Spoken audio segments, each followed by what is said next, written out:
De la Bible dans 1er Timothée chapitre 3 verset 4. On peut commencer verset 2 à 4. 1er Timothée chapitre 3 à partir de verset 2 à 4. On peut nous lire cela, ça va s'arrêter. 1 Timothée chapitre 3 verset 2 à 4. Il faut donc que l'évêque soit irréprochable, mari d'une seule femme, sobre, modéré, réglé dans sa conduite, hospitalier, propre à l'enseignement. Il faut qu'il ne soit ni adonné au vin, ni violent, mais indulgent, pacifique, désintéressé. Il faut qu'il dirige bien sa propre maison et qu'il tienne ses enfants dans la soumission et dans une parfaite honnêteté. Alléluia. On va revenir sur ça, sur les critères d'un pasteur, d'un serviteur de Dieu, d'un ministre tout court. Nous savons qu'il y a l'office, le ministre, c'est celui qui parle au nom de Dieu. Il y en a apôtres, prophètes, évangélistes, docteurs, ainsi de suite. Et chaque église doit posséder tous ces ministères pour l'édification du corps, ou vont aller à la recherche, aller inviter un de ces offices qui va faire grandir l'église. Et c'est comme à l'école, on a des professeurs de différentes matières qui doivent intervenir pour que l'élève grandisse. Donc, on commence d'abord par voir comment un office, comment il est institué, est-ce qu'il est né, quelle est la formation, est-ce qu'il lui faut aller à l'école de théologie, qu'est-ce qu'il faut et comment. Donc, la question c'est qui est un pasteur? D'abord, on explique d'abord. Un pasteur, c'est celui qui tient une église, ben, ils peuvent avoir son don particulier. Un pasteur peut être évangéliste, docteur, parce qu'il doit tenir l'église, doit avoir l'église où il gère. Parce que on voit souvent les faux frères, les faux pasteurs qui disent qu'il est pasteur, mais il n'a pas besoin d'avoir l'église. Il promène ici à gauche, à droite. Et ça, ce n'est pas correct. Si tu es un enseignant, un docteur, tu dois avoir ton église.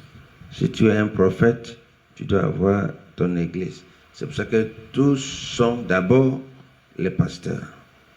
Même s'ils n'ont pas été appelés pour le ministère des pasteurs. Parce qu'ils sont tous des bergers obligés à garder les enfants de Dieu. Donc, dans son ministère, maintenant, il applique son ministère d'évangéliste.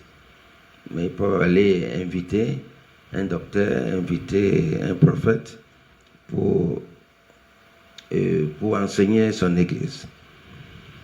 Alors, dans le ministère de William Branham, que nous croyons tous, nous constatons donc que tous ceux qui ont dans ce ministère croient d'abord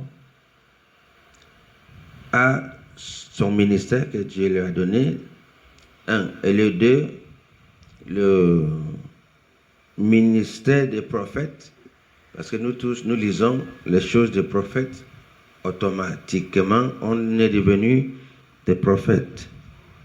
Donc, étant donc un pasteur, on est donc pasteur-prophète. avant de voir donc ton ministère que Dieu t'a appelé. Donc, beaucoup ne savent pas, bien sûr, que si Dieu t'a appelé, tu dois connaître de quel ministère tu fonctionnes. Si le chef d'État te nomme, il ne te nomme pas ministre. Il te nomme ministre des Transports, ministre de Communication. Donc, Dieu t'a appelé dans quel ministère? Tu dois le connaître. Alors, qui est un pasteur et comment cela se passe-t-il? On va voir les trois étapes de l'appel, ce qui est constitué de 1. D'abord, l'appel. 2. La formation. 3. Le renvoi. Donc, Dieu t'appelle, il te forme, après il t'envoie pour aller évangéliser. Comme lui-même dit, aller faire les disciples. Donc, appel. Comment ça passe-t-il? Dieu t'appelle, soit par une vision, par un rêve, soit par une prophétie, et il va t'appeler. Ça, c'est l'appel. Mais beaucoup font l'erreur, lorsque l'ange lui est apparu, il dit c'est déjà bon, ils peuvent aller prêcher. Ils vont créer des accidents en route, parce que quand il y a l'appel, Dieu appelle toujours les deux esprits à la fois. Quand il t'appelle pour un ministère, il appelle aussi Satan. Même s'il n'appelle pas Satan, c'est qu'on marche toujours ensemble. Donc, quand Dieu t'appelle, sache qu'il y a aussi Satan qui vient aussi. Parce que les deux doivent marcher ensemble. Maintenant, si tu n'as pas été formé, Satan, lui, il vient te provoquer, te tester. Et si tu n'es pas ferme, fort, par la formation, tu vas lâcher. Tu entends d'autres pasteurs commencent à peine 5 ans, 4 ans, ils abandonnent. D'autres, ils tombent dans le péché. Donc, mais si Dieu t'appelle aujourd'hui, ça serait le même jour, il a aussi appelé où Satan vient. Satan, c'est que si positif va, négatif doit suivre. Donc, les deux vont ensemble. Dans chaque ministère, le ministère de Jésus, il y avait Judas qui était collé là. Et Judas veillait à ce que son ministère soit passé. Alors, la formation que Dieu nous forme, c'est pour t'apprendre à gérer l'ennemi qui est collé sur toi. Par exemple, on va voir comment Jésus a géré sa part. On nous dit que Judas volait l'argent, par exemple. Ben, on n'a jamais vu là où Jésus soit l'a excommunié, où Jésus a crié que, oh frère Judas, tu as volé l'argent. Donc, il sait que l'autre esprit doit être là. Donc, quand il y a l'appel, on peut voir par exemple Jésus dit à Pierre, viens. Lorsque Jésus marchait sur l'eau, Pierre demandait, si c'est toi, appelle-moi. Jésus dit, viens. Quand Jésus dit, viens, quand il t'appelle, l'ennemi Belzébul aussi est au courant que lui aussi doit venir. Vous voyez, c'est pour ça que Pierre n'a pas compris. Il devait mettre ça en esprit.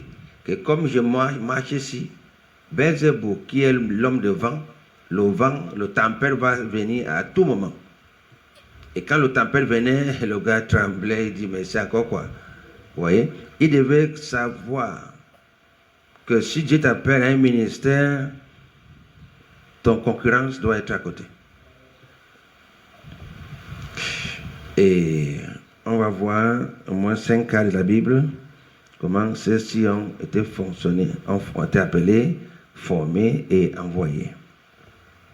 Donc, c'est l'appel par la prophétie, par la vision, par ton pasteur peut prononcer la parole que Dieu t'a appelé parce que Dieu lui aurait montré, ainsi de suite.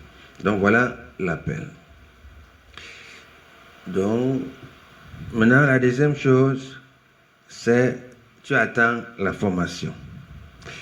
Et la formation doit être faite sous couvert un tuteur, un mentor, un tuteur. Parce que qui va te former? Ah, le Saint-Esprit, bien sûr. Le Saint-Esprit, ce n'est pas un oiseau. Le Saint-Esprit, ce n'est pas le vent. Le Saint-Esprit, c'est justement un homme. Donc, il habite dans un homme qui va te former. Donc, vous voyez, beaucoup ont été appelés, vrai, ils ne manquent pas, mais il croit qu'il peut gérer le ministère seul. Lui-même, il est son propre chef, son propre tuteur, et on voit qu'à la fin, il va faire les dégâts. Alléluia. Il va faire les dégâts. Donc, la formation, on va voir cas par cas pour comprendre comment celui-ci a été formé. Mais il faut noter que deuxième étape, c'est la formation. Et cette formation, c'est un homme qui doit être formé, qui a le Saint-Esprit. Donc, un tuteur, c'est lui qui doit être formé. Donc, tu dois travailler en bas de lui, sous couvert de lui, pendant 5 ans, 10 ans. Mais quand je vois la Bible, c'est toujours 15 à 17 ans. C'est quand je parcours. Je n'ai pas vu là où quelqu'un a été formé 5 ans. 10, 15, donc entre 10 ans et 17 ans. La formation des gens de la Bible.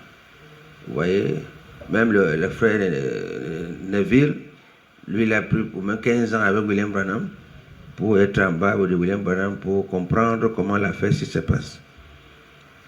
Mais aujourd'hui, quelqu'un est pressé, il va créer des accidents. Il va échouer. Ok. Troisième chose, c'est envoi. On t'envoie pour aller prêcher. Après avoir passé 12 ans, 15 ans de formation, Dieu maintenant t'envoie. Mais Dieu, c'est qui? C'est toujours ton chef, c'est lui qui t'a formé. Il saura que tu es bon. Tu peux combattre Satan, tu peux chasser les démons. Parce que ne dis pas que tu es un pasteur et qui ne connaît pas chasser le cancer. Le mot de tête, tu peux. Le cancer, tu as peur. Il faut oublier. Tu n'as pas eu l'appel. Si Dieu t'a appelé, c'est pour aller menacer le royaume de Satan. Donc voilà donc la troisième étape de l'appel d'un prédicateur. Commence d'abord par l'appel, la formation et renvoi. Bon, commençons par, on va prendre au moins 5 cas de la Bible pour voir comment les 3 étapes-là fonctionnaient.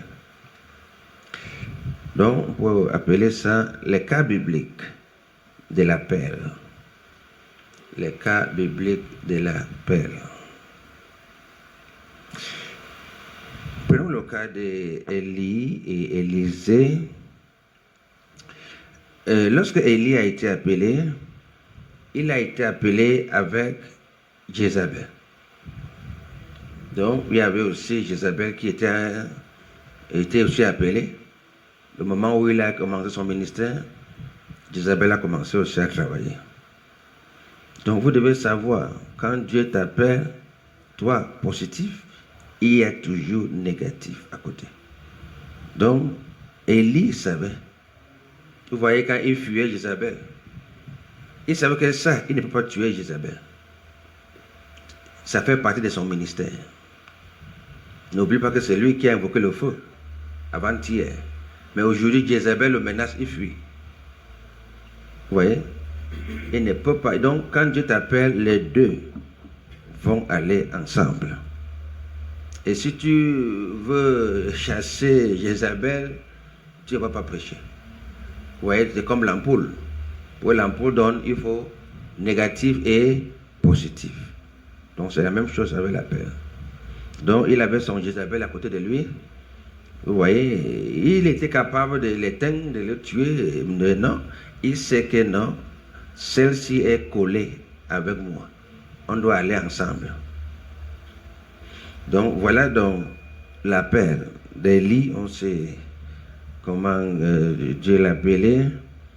Et lui, son origine est un peu difficile.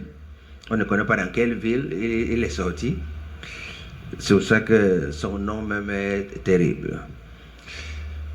Alléluia. Maintenant, comme lui, on ne connaît pas bien ses sources, vois donc celui qui était à côté de lui, Élisée. C'est Élise, son pasteur, qui l'a appelé, parce qu'il a vu comment il faisait le chant. Il a le sillon. Le sillon était tout droit. Ça a plu au pasteur.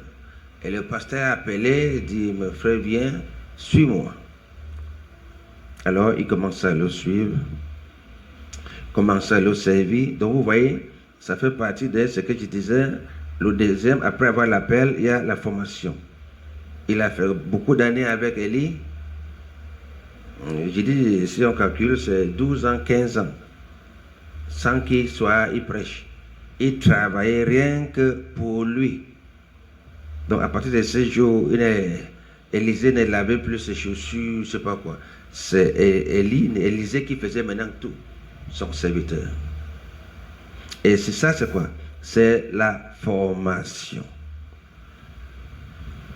Donc, Élisée a commencé à être formé par Élie, jusqu'à ce qu'Élie soit enlevé. Alors, si on voit le cas de Saul de Tarse, lui, il a eu l'appel, comme lui-même dit, son appel c'était depuis le ventre de sa mère. Donc peut-être sa maman lui avait dit, et j'ai rêvé comment tu seras un prédicateur. Oh, quand je serai enceinte, je vais accoucher un prédicateur. Là c'est lui qui nous dit que depuis le ventre de sa maman, comme Jérémie, donc c'est sa maman qui l'a rappelé, comme Rebecca a rappelé à Jacob. Donc tu as été appelé, ok. Alors, comme lui a été appelé, il avait donc été au pied de Gamaliel, comme son tuteur, comme son mentor. Donc, voilà la formation. Il était auprès de lui. La Bible dit assis au pied de Gamaliel. Donc, il doit avoir donc ce Gamaliel qui est son père. Donc, vous voyez pourquoi il était zélé. Vous dites que peut-être, mais on n'a pas encore appelé parce qu'il tuait les chrétiens. Qui t'a dit? Il travaillait déjà. Donc, depuis c'est le zèle. Parce que quand Dieu t'appelle, la première preuve qu'il t'a appelé, c'est le zèle. Soit un faux zèle, soit un vrai zèle. Mais un homme que Dieu a appelé, on ne sent pas le zèle. Il ne peut pas dormir sans aller évangéliser. Il ne peut pas... Il veut changer tout le monde entier. Le feu est en lui. Donc c'est cette feu donc, qui animait Saul de Tarse, qui partait tuer ces gens-là, pensant que ce n'est pas les vrais chrétiens. Donc Jésus l'a rencontré en route. Et là, Jésus le renvoie maintenant. Par la voix, Saul, pourquoi me persécutes-tu? Parce que donc Saul connaît que la voix là, c'est le Seigneur qui parle. Je ne peux pas te persécuter, je ne peux pas te persécuter. C'est moi Jésus. S'il n'avait pas dit Jésus, il dit que non, là c'est faux, ça c'est un démon qui parle. Donc il comprend que Saul aime Dieu. Donc, mais tu me persécutes. Qui es-tu? C'est moi Jésus qui te persécute. Ah bon? Donc ces faux gens là que je les vois chanter là, ils sortent de toi. Donc vous voyez donc, c'est là donc que Dieu l'a envoyé pour aller travailler. Et quand il part donc, il part avec l'ennemi. Il en a 4, Alexandre et ainsi de suite. Mais parmi son ennemi, c'est Damas. C'est quand Dieu t'appelle, vous partez ensemble. Il y a Damas qui était avec lui. Alexandre, il y avait 5 comme ça. Mais ce qui a collé sur lui, c'était Damas. Il a quitté Paul quand les yeux de Paul ont été malades à cause de la lumière. Donc, il faut noter que dans le ministère, tu n'es pas jamais seul. Dieu t'envoie un serviteur, un boy, qui travaille avec toi. 2, il envoie un ennemi qui veille sur toi. Donc n'oublie pas, lorsque tu avais réunion dans le livre de Job, il était là. Satan était là. Donc, c'est quand Dieu t'a appelé, tu comprends donc le mystère de Satan. On ne le chasse pas comme ça. Encore quand celui-là que tu sais qu'il est collé avec toi. Judas était collé avec Jésus, il était là. Jézabel était collé avec Élie. Élie qui pourrait envoyer le feu pour brûler Jézabel, elle lui fuyait. Parce que s'il détruit Jézabel, son ministère va s'arrêter. C'est pour ça que vous voyez, il préfère fuir. Parce que les deux esprits doivent être là. Donc, beaucoup de gens ne savent pas ça. Quoique quand Dieu t'appelle, il enlève Satan en route. Ce que Satan est là, c'est l'esprit négatif. Positif plus négatif produit la lumière. Donc, voilà l'histoire de Saul de Tarse. Il était formé par Gamaliel. Alors, on va voir l'histoire de Samuel. Et lui, il était appelé, on peut dire aussi, avant même sa naissance. Donc, sa maman avait déjà déclaré, si je porte la grossesse, l'enfant là, je te donne. Donc, lui n'est pas... On l'a appelé avant qu'il soit conçu. Donc, il était appelé, parce que Dieu l'a donné comme un don pour porter la parole. Maintenant, pour être formé, il faut quelqu'un qui doit le former.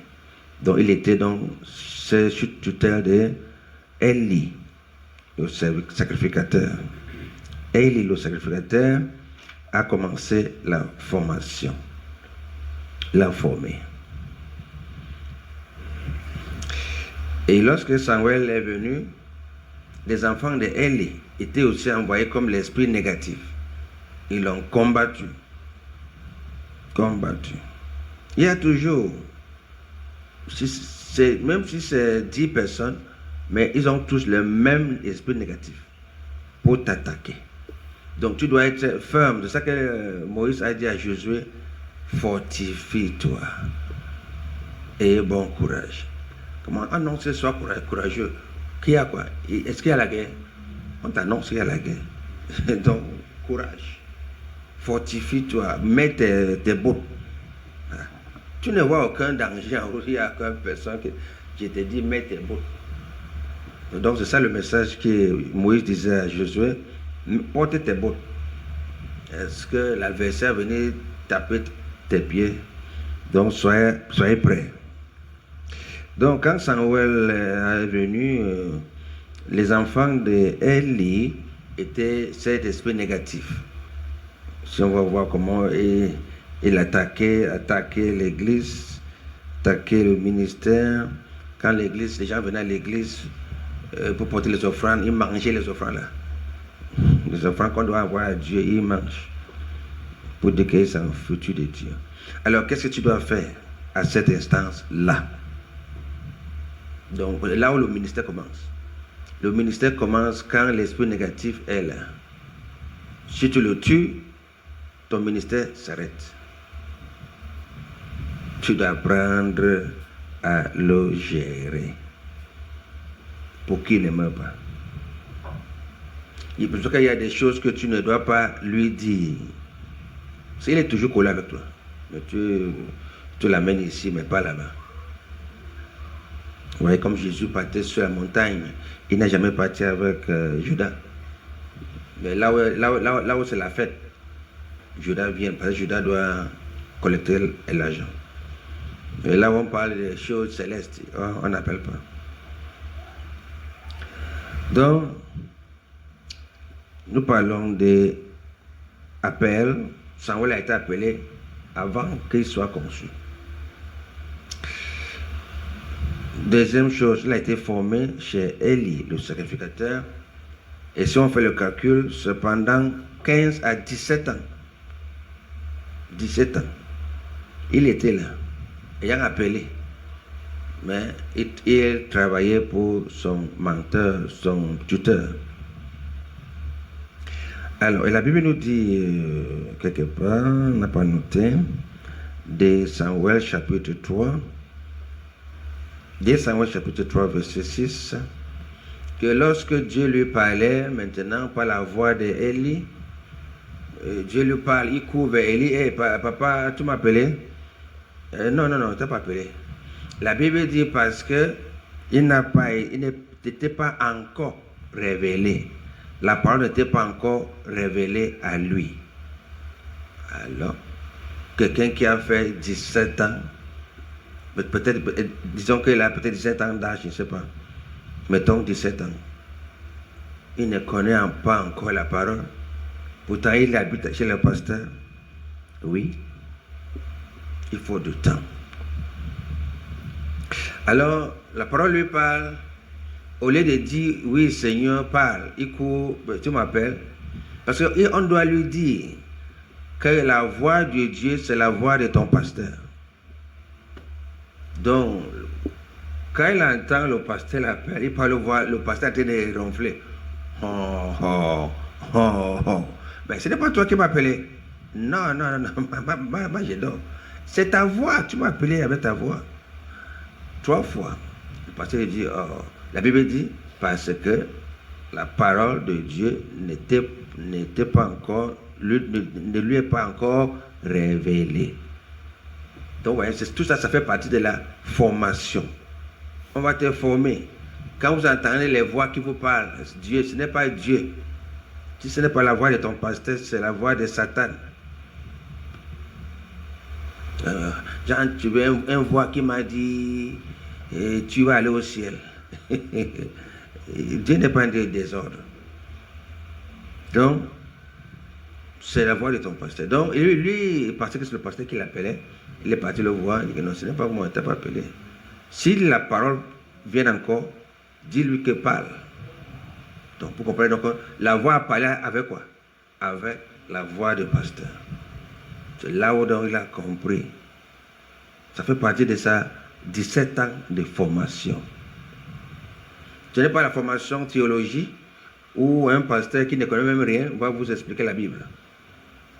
Dieu lui-même va vous parler quand vous êtes en bas de cette tutelle. Et si Dieu ne parle pas, comme il a déjà parlé à votre tuteur, le tuteur va vous parler. Donc si la tuteur a fait 30 ans pour que Dieu lui parle, tu ne vas pas faire 30 ans. Il peut prendre 5 ans, il te dit ce que Dieu m'a dit toujours. Alléluia. Donc par exemple, si vous voulez identifier un ange en route, je peux te dire, mais si tu veux aussi attendre que Dieu te dise aussi, tu vas prendre 30 ans. Dans 30 ans que Dieu va te atteindre à un niveau pour te dire comment identifier un ange en route. Tu voyais les gens qui étaient sur la route de Maïus. Ils voyaient un homme. Bonjour monsieur. Eh bien, qu'est-ce que vous causez ici là? Toi, si tu ne connais pas ce que ça passé, ça s'est même passé. On a crucifié Jésus. Donc, s'il connaissait, il devait regarder la personne, il verra un signe. Parce qu'il y a des signes. Le visage, peut-être, c'est le visage de quelqu'un que tu ne connais pas. Mais tu vois que non, là, ça c'est un ange. Alléluia. Donc, ça qui dit que vous aurez des anges qui vont vous visiter. Est-ce qu'ils ont écrit c'est l'ange? Ou ils auront les ailes? Non, c'est des hommes comme toi. Et comment on saura que celui-ci est l'ange? Il y a des signes. La manière où tu vas voir sa main, comme je disais, les mains de la femme, mains de l'homme, mains des hommes sont différentes. Donc, quand Dieu te place les 3 mains là, tu vois les mains de la femme, mains de l'homme, mains des anges. Mais quand tu vois donc un homme qui te salue, ah bon, bonjour mon frère, bonjour. Tu causes avec respect parce que tu sais là où il est sorti. Donc c'est ça qui dit que prêtez attention parce qu'il sait qu'ils vont venir. Ils vont nous dire des choses. Alors, Samuel était dans ce niveau, ne sachant pas comment Dieu parle. Il sait que quand Dieu parle, il parle avec une voix comme on nous montre dans les films. C'est moi l'Éternel qui vous a appelé. Voilà.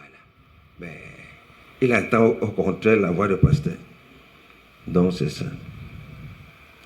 Alors, lorsqu'il a fini de parler, c'est là où maintenant Dieu l'envoie.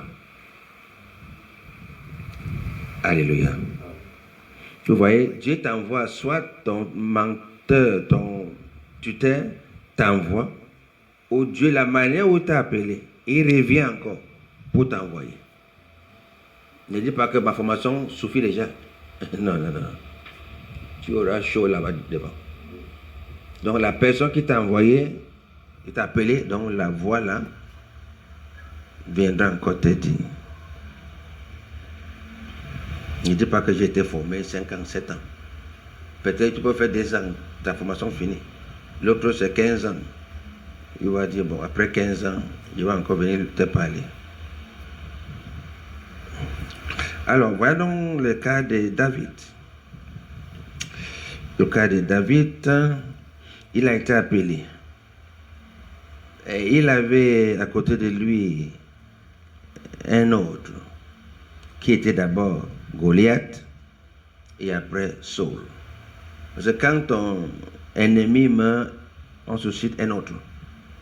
Tu dois avoir toujours ton ennemi stable, qui te donne le carburant dans ton ministère. Parce que quand tu prêches vrai. Il est chargé de te décourager que ce n'est pas vrai. C'est ça son travail. Et si tu ne dis rien, lui aussi ne dit rien. S'il est à l'église ou il n'est pas à l'église, il va demander qu'est-ce que le pasteur a prêché aujourd'hui.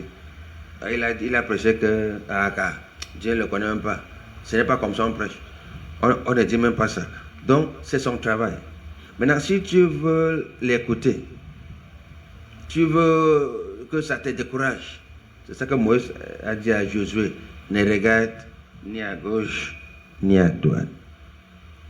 Ce que Dieu t'a dit, dis-le. Quand on ne vient pas te dire qu'on a fait l'erreur, tu as fait l'erreur ici. Fonce. Ton erreur, c'est toi et Dieu.